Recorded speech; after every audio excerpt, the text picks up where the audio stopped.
I don't know how to really open this, but all I can really say is I had some money, I have bought some games, and I have some thoughts on the games that I purchased. Also, I don't want to call it the haul anymore because I just don't like it. If anyone has a better name for the series of like sort of first impression videos, please comment them. I'll probably use them because I'm not good at naming things.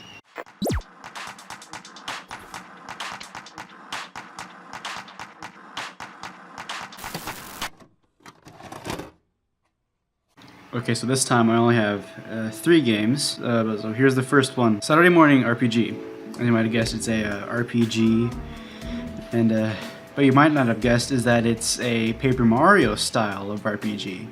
You got the little mini games to attack. You got the funny characters, I think. Also the funny dialogue. Also, I think. I'm not really sure about that so far, but I liked it. I guess I don't know. And then you got the choosing which stat you give an extra point to when you level up, which is also something that happens in Paper Mario. As you probably could have told by now, the art style itself is very Paper Mario inspired, because you have the pixel art characters, all the people you talk to and stuff, all the enemy sprites and stuff.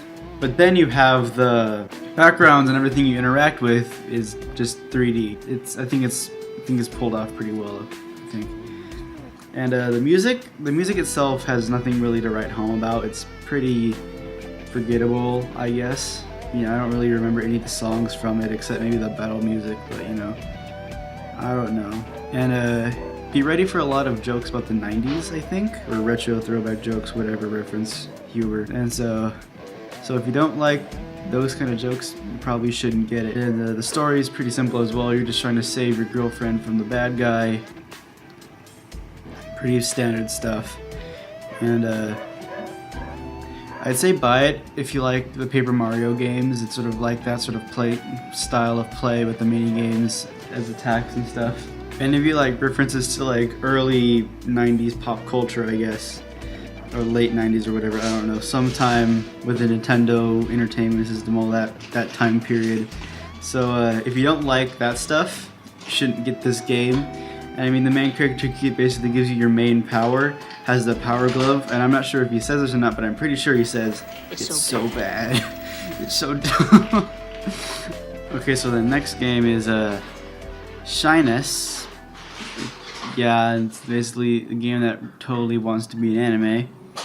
It's like an RPG, but it also has like fighting game elements like Soul Calibur and Tekken. So you play as these characters, I don't know all their names yet because I've only played like an hour of it. But all I know is one name is Shadow. Shadow the Hedgehog. And Hot Topic. And he could talk to Spirit of the Elements or something. I don't understand it. The cutscenes are drawn in this anime sort of art style, manga, whatever. Motion comic manga art style. And the character designs for like not the main 2 like characters, but like all the other people look like that one time that one biker dude got a cameo in Arthur. They just look like that. So I don't think it really fits with that. So I don't really think that sort of stuff fits the art style. But on a scale of 1 to 10, 10 being Dragon Ball Fighter Z, and 1 being the specific screenshot, it would be probably like a 6, because it's not that bad, but it could be better.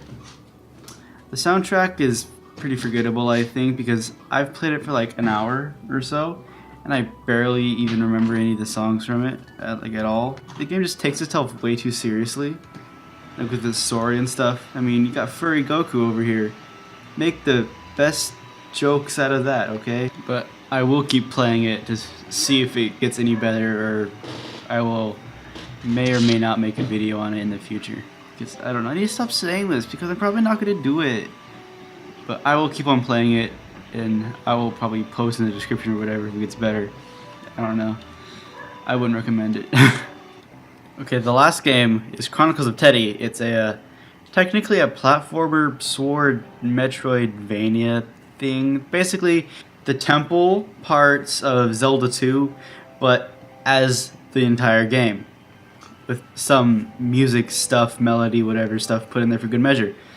You got your stab, you got your crouch stab, you got your dare, your fair, your tilts, your jumps and your runs. Basic stuff.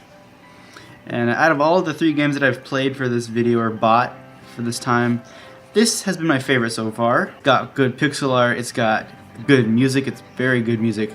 Tight controls, you know that's always important for the platformers. It got good level design, which is also very important for a platformer. And top it all off, it has a neat gimmick.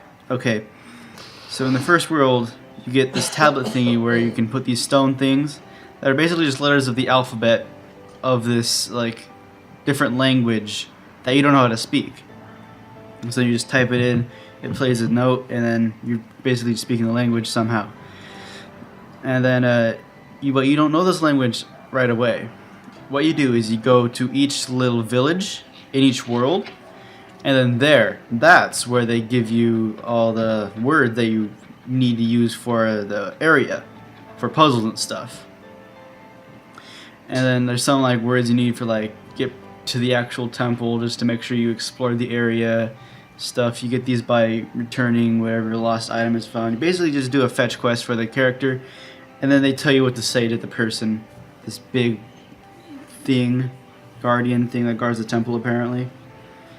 And then this gimmick was utilized really well, I think, like throughout the world and with puzzles. Like one example is, I'm not going to spoil like any of the main things, but one example of this is the fireflies. They can like, sort of find humming or like playing notes from your board thing around the world. And if you're able to replicate whatever they use to like notify that they exist, you play it back, you get an orb thing. I don't know what the orb thing does. It's probably just like 100% complete the game or something. But I don't know, I think it's really cool. You have to like get to a certain area for it to be heard, like so you can hear it better, so you can properly reenact it. But I don't know, I totally recommend it to anybody. Okay, in conclusion, Saturday morning RPG, quirky Paper Mario styled RPG with 90s pop culture references, would recommend it if you like Paper Mario and reference humor. Shine S, Tekken style fighter game mixed with RPG elements, has furry Goku. It's a plus. From what I've played from so far, I wouldn't really recommend it. Check it out if it sounds interesting to you though. Teddy, basically just Zelda 2 dungeon sections but extended for the entire game. I would definitely recommend it to anyone. It's really cool. Anyway, thank you for watching. If you got this far, remember to comment a different name for this series. If you want, whatever. I'll probably use it. I don't like calling it the haul because it sounds like I'm flexing on y'all. I don't like that, to be honest.